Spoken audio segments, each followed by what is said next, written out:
the hill to a large tennis court-sized pile of gravel, and there were 3 ambulances parked at the back.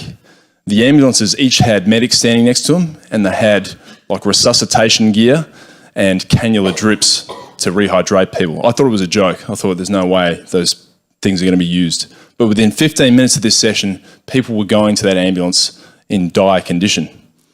And what happened was, our objective was pretty simple. All we had to do was pick that rope up after doing a push-up and move it forward 10 centimetres.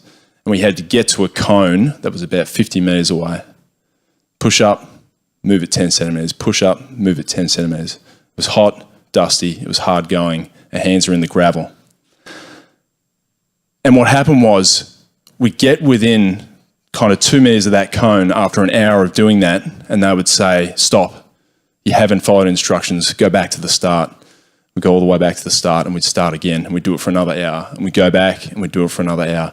And that continued, and what they were testing was not whether we were physically capable of doing it, because that wasn't what mattered. What they wanted to know was, how do you respond to failure? Because that happened so often on that course, and it happened so often looking for things that you're trying to pursue.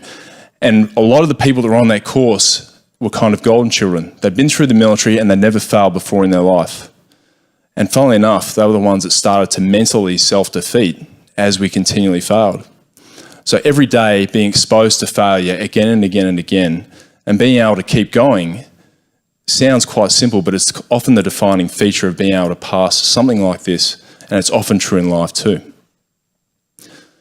After that was over, there was an endurance phase, and by now I was injured. I had injuries in both my legs, and we were required to walk 120 kilometres across thick sand, limping the whole way, not knowing how far we had to go. And it was hot, tough conditions. I lost 1 kilogram of body weight a day while this was happening. So bit by bit, you're starting to get broken down. And the only thing that kept me going on that particular path was the very thing that my mother had said to me. Take some of these hits now and get to the end if you believe in your purpose.